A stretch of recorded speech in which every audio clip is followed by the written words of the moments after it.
Hey, John Steigerwald. Now and then, the other day I asked if someone could help me find someone in the local Pittsburgh media who was focusing on the lack of a salary cap and maybe instead of focusing on how cheap Bob Nutting is and how he's not spending enough money. And I wanted to find someone who was out there in the media asking the question, and it took a while, but Dejan Kovacevic did it. He's a DK Pittsburgh Sports.com, and he actually did the story. He interviewed Bob Nutting, and he did ask him about the salary cap, and Bob Nutting gave him what I think might be a bullshit answer, but he gave him an answer. He said, well, he didn't answer it. He said, well, there are a lot of things that could be done, but I really don't want to get into it now, or something to that effect. But and he said there was and Deon wrote that there was a seven-figure fine, possibly. He was told. I'm assuming by Nutting. Deon didn't write that, but I get the feeling that maybe Nutting told him this, that there's a seven-figure fine for talking about the CBA out of school.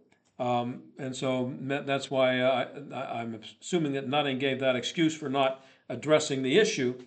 But unfortunately, I found a quote from the Rockies owner, uh, Colorado Rockies owner, and he told the Denver Gazette that in these exact words, Major League Baseball needs a salary cap. It's reached a situation of ludicrousness. That's what he said. So he came out and said it. We can't go any further. We have to have a salary cap. So it's out there. So that's where we are. And in the meantime, um, the Pirates played a game tonight against the St. Louis Cardinals at PNC Park, and here's what the crowd looked like. Are you ready for this? Whoops. Yeah, there it is, coming up here. There it is. There's the crowd tonight. Now you could probably, if I gave you some time, you could count the number of people in there and get a pretty accurate read on the actual number of people in the stands. I remember doing a game in Indianapolis one time in the minor leagues. It was a rainy day game, AAA, and I I counted the people in the stands. Actually, I sat there and counted them, and I came up with 58 people in the stands. And I looked at the attendance in the box score the next day, and they listed it as 116. So I think I had it right, and they just doubled it. They had to make it go at least into triple figures. So that's what the crowd looked like tonight. That's what happens when you don't have advanced sales. I know the weather was terrible, and most people would require to be paid a lot of money to show up to see this team just in general in a game like this that's not an opening day event. But you sell tickets in advance, and that protects you against the weather. And here's a good example of people who compare the Milwaukee Brewers and the Pirates, and how the Brewers are a small market team just like the Pirates. They do better. Tonight's a good example. The Brewers, and I'm not saying I'm in favor of a dome. I'd hate to see PNC Park ruined by a dome. But I think the Brewers draw close to 3 million people. And here's the thing, they draw from the entire state of Wisconsin, and they have a roof. So they can sell lots of tickets in advance for a game like today in Wisconsin. People can buy a game for April 7th in Wisconsin, where there might be a foot of snow on the ground, for all they know, because they know if they drive from Oshkosh or some other town in Wisconsin, if they come to the ballpark, they're going to see a game because there's a roof and the game's going to be played, and they're not going to freeze, they're not going to get snowed or rained on. So Milwaukee Brewers can go out and sell they can sell season tickets, and the fans who buy them can know that if they buy a pack of 10 tickets or a whole full season ticket package, whatever they buy, if they are going to drive in for a game, they're going to see a game. So that's a huge advantage they have over the Pirates. Not just the fact that they draw from an entire state, but they also have a roof. And now, in the last whatever number of years it's been since they built that ballpark, they can guarantee their fans that if they buy a ticket in January for a game on April 8th, 7th, 10th, whatever, if it's pouring down rain in June, they can leave their home 100 miles away, looking at the weather forecast, knowing there's a 100% chance of rain. They can show up for the game because they know they're going to see a game. So that really helps them with advanced sale tickets. I would hate to have to see baseball in a dome here in Pittsburgh, as opposed to that beautiful ballpark at PNC, which I haven't been to in 20 years and refuse to go to until there's a salary cap. But I was just reminded of that when I saw that crowd tonight.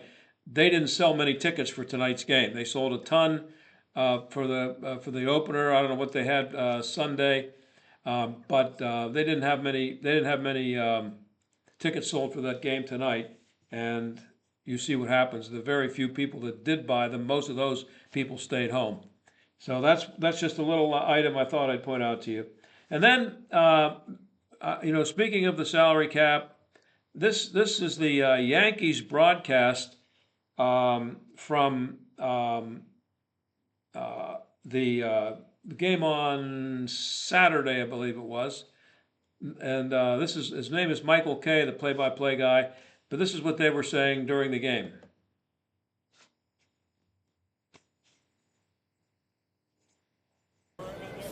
We talked about the Pirates not doing much at all during the offseason. The free agent contracts they signed for all one-year deals to veterans, kind of flesh out the roster. Pham, McCutchen, Heaney, no multi-year deals. So I looked this up, John. The last multi-year free agent deal they signed was in November of 2016, Ivan Nova. 2016? Yeah, last one. Wow. And their owner has been here at the ballpark this weekend, and he's getting jeered every time they see his face. Yeah, we've noticed for 2 days already, especially on opening day, the frustration of the fan base here in Pittsburgh. And it's such a great sports town, great sports fans. They're craving a winner again here with the Pirates. And you can't say it's too small of a town. The Steelers sell out every game. The Penguins do great as well. And this could be just like Cleveland. Yep. Cleveland contends almost every single year. Fly ball center field. Grisham retires Bart. And the thing that has really angered the fans the most is they have an all-time pitcher in Paul Skeens, who has just electrified the baseball world, and they did nothing to build a competitive team around him. Yeah, that's what they said. Now, a couple of things there. I can't explain Cleveland, by the way. I'm not going to try to explain how Cleveland does it. They've done it over the last few years. They are not a much bigger TV market than Pittsburgh, and their payroll is only, I think, 11 or 12 million. The last I looked was not much more than the Pirates, and they managed to win a lot of games and get into the playoffs and do pretty well in the playoffs. But that doesn't change the way I feel about this, because Cleveland has beaten, for the time being anyway, Cleveland has overcome the stupidity. I'll give you that. But that doesn't mean that everybody can overcome the stupidity, number one. Number two, it doesn't mean that the stupidity isn't still really stupid. And it shouldn't be part of any organization that calls itself a league. It should not be set up in such a way that there are teams like the Pirates, like the Indians, if you want to refer to them, the Reds, the Royals, the A's, who else? The Brewers, Tampa Bay, although Tampa Bay is like 11th TV market, so there's no real reason for them to have issues with money. But anyway, it's not supposed to be set up so that there are multiple teams that have to either catch lightning in the bottle every several years, as the Pirates did from 13 to 15, or to do whatever it is the Indians are doing. And claim to know or really care what they're doing. I just know that the results are there and they're doing it. So nobody has ever denied that it can be done. It can be done. But that doesn't change anything.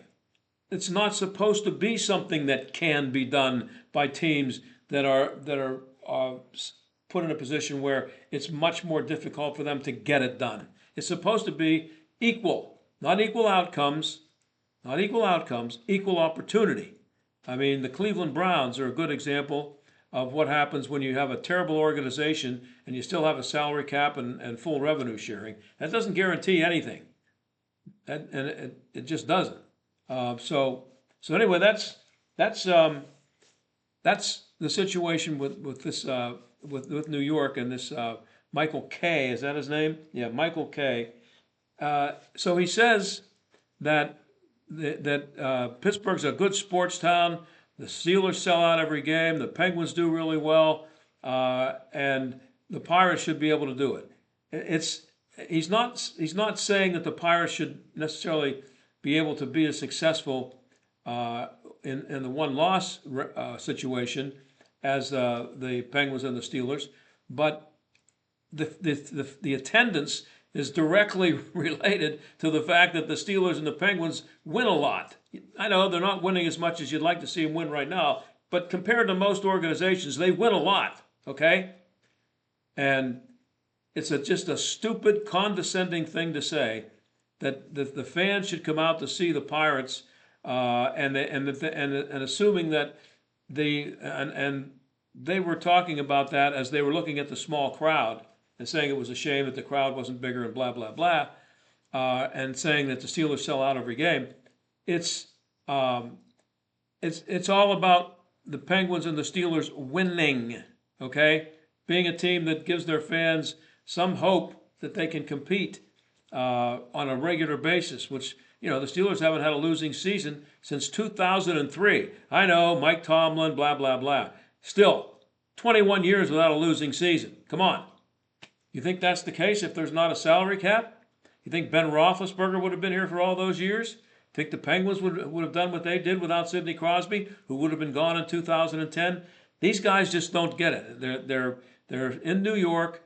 They think that they think that, I think some of these people in the New York media, they actually think that the Yankees and the Mets, especially the Yankees, are successful because they're run by people who are really smart baseball people. They don't even consider the fact that they have a ridiculous built-in advantage. So frontofficesports.com, which is a great site, I've mentioned it here before, they had a piece out yesterday or today, and it's about the gap widening in baseball. The Dodgers' $398 million payroll, which they have right now, is 4.8 times larger than the number 30 team. That's the Miami Marlins, who are at 82.6. So if you go back 10 years, the Marlins' payroll has increased since 2014 or 15. Their payroll has increased by $10 million over what it was 10 years ago. Okay, the Dodgers' payroll has increased by $96 million in the last 10 years. Miami's a terrible sports town. I don't know if they'd ever do well there if they even if they put a really good team on the field. I don't know what their attendance was like back when they won, but and if you remember the great Wayne Huizenga, he did what would be great if maybe some billionaire wanted to do this with the Pirates, Bob Nutting or somebody else, just invest a ridiculous amount of money in the Pirates and win a championship or get to the World Series, and then know that as soon as it happens, you're blowing it all up and getting rid of guys because you can't afford them and starting all over again 3 or 4 years later, try it again. I've always thought that's the only method for the Pirates, is to get a $200 million payroll for a couple of years, and then if that works, fine. Even if it works, whether it works or not, you blow it up and you go back to a $50 million payroll. You tell your fans, sorry, this is the stupid system we're in. We can't keep these players. We'll see you in 3 or 4 years. We're going to trade all these guys away and get some draft picks and hope we can turn it into another winner. To me, that's the only way you go. But that's the that's the situation in baseball. And then in this frontofficesports.com piece, they quote the president of baseball operations for the Mets. That's David Stearns. After the Mets signed Juan Soto for $765 million over the offseason, actually outspent the Yankees to get him. Yankees, I think, only offered him $750. He said when he was asked, he said he was, quote, not particularly concerned, quote unquote, about what effect this might have on small market teams. That's the president of baseball operations for the Mets. Pirates have no chance. So thanks to Dejan Kovacevic for doing the story. Thanks for, I think it was Dejan who actually pointed out that he did the story on the salary cap. And that should be the only focus. And I think somebody should do a psychological study on some of the people who were at PNC Park tonight in 45-degree temperatures to actually sit there and watch the Pirates play a game. The immediate family gets a pass, but anybody else, maybe somebody ought to look into that. Well, pretty crazy in politics right now. Not a whole lot I can say about the tariffs. What do I know? Here's what I'm going with. And I could have an expert on to talk about it, I guess, but there's experts on both sides. I'm just going to trust Donald Trump on this. He was saying these things about how other countries are just taking advantage of us and ripping us off. He was saying it 40 years ago. I played a clip of him saying that a few nights ago. And he's been saying this for 40 years. And then he was president. He saw what was going on. He probably wishes that he had done more when he was president. But he got 4 years off and got in again. And he had those 4 years to plan for this. And I don't think anything that's happening now is surprising him or worrying him. I think he expected everything that's happening. Now, whether or not playing around with the tariffs is going to change anything, that's above my pay grade. I don't know whether it's a really bad idea that's going to ruin the economy. I don't know. But I'm just going to trust Donald Trump on that. And then one last thing before I go. I'm just going to show you this and kind of let it speak for itself. CEO is murdered. Point blank, shot 3 times. The killer smiles, and the internet applauds. The murder of United Healthcare CEO Brian Thompson exposed a dangerous shift in societal norms. What was once extreme rhetoric confined to the fringes of the internet has now exploded into murderous action that is being publicly celebrated. But how did this happen? The NCRI has uncovered a growing permission structure that justifies violence through a cycle of amplification and reinforcement. They term it assassination culture, and it's growing on the far left. Social media platforms provide the stage, while viral memes and online communities provide justification. The result? A cultural shift that lowers moral boundaries for targeted violence. Those shouting their approval are no longer fringe extremists. These narratives are spreading on every major platform, while law enforcement investigators assigned to the case have been swarmed with abuse online. Even employees at the McDonald's where Mangione was apprehended have been relentlessly harassed for ratting him out. The lionization of Luigi Mangione, the man arrested for Thompson's murder, has created a wave of copycat threats. On December 17, 2024, a newly hired employee stabbed the company president in a meeting and smiled in his police photo, taking clear inspiration from Mangione's online persona, while other fans have called for the death of Elon Musk and other prominent CEOs. In a survey, the NCRI found that nearly 40% of respondents thought that burning Teslas was at least somewhat acceptable, and over a third said the same about killing Elon Musk. Over 50% of those self-identifying as left of center thought it was at least somewhat justified to kill Donald Trump. These attitudes correlate closely with blue sky use and support for Mangione. For Mangione, supporters have raised over $400,000 online for his legal defense and are actively attempting to sway the jury towards nullification. But why are people supporting Mangione? Research reveals that 3 key factors predict support: authoritarian tendencies, a perceived loss of personal control, and heavy social media use. Survey results show that at least 44% of Americans believe that Thompson's murder was at least somewhat justified, and among heavy social media users, that number is even higher. Blue Sky, the so-called safe space Twitter, has seen the most alarming trends. At least 78% of users express some level of support for the killing. Institutional trust has eroded, and anti-establishment rhetoric is at an all-time high.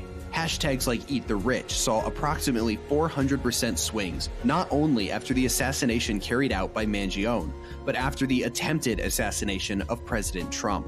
The normalization of violence is no longer hypothetical. It's here on our streets and in our homes. The response to Mangione online has been a viral spectacle that tells a romantic but completely false narrative. A public killing is not justice. It is a rejection of the very principles that uphold our civilization. The real question isn't who Mangione is. The real question is, who are we? Penalty, not because of for any moral reason necessarily, but because I think it lets people who commit murder off too easily. I think I prefer solitary confinement, 1 hour out of the cell every day to walk around a concrete pen for about 60 years. To me, that's much worse than death in an electric chair or by gas or whatever, however they're hanging them. Now they're doing a firing squad, I think it is in Utah they came up with. Fine, but this guy he should get the death penalty. And what if there is a death penalty, how does what he did not qualify as a premeditated first-degree murder? He planned it. He snuck up on the guy, shot him, I guess, in the back a few times, and killed him. So he should get the death penalty. But when you look at that survey that's done, and you think about it, and you look around and you see the Teslas being burned, and somebody put up on Twitter how funny it is that liberals are using gasoline now to burn electric cars. And it's beautiful. But the Blue Sky stats, did you see that? 50%, over 50% think it would be somewhat, that the murder was somewhat justified. And what was it, 40-some% think it would be okay to, I don't know, shoot Donald Trump. These are people who have friends in Congress like Alexandria Ocasio-Cortez and what's her name, Crockett, Jasmine Crockett. These are people who are out there making ridiculous statements, and this is what I don't understand. How do normal people who used to vote for people like John F. Kennedy and Hubert Humphrey and I don't know, normal Democrats, Bill Clinton even, back in the 90s, and even Barack Obama, now that might be getting a little closer to the same radicals that we're dealing with now, but you know what I'm saying here. How do these people who were actual normal, regular human beings who used to vote for normal, regular human beings, like Hubert Humphrey, how did they get to the point where they're now associating themselves with these kind of radical maniacs? I don't know. But as I said, I'm going to trust Donald Trump. And one of the best things about what he's doing, and one of the things that makes me think he's doing the right thing, is how much the heads of those people that you just heard about in that little piece there are exploding right now. I'll talk to you tomorrow.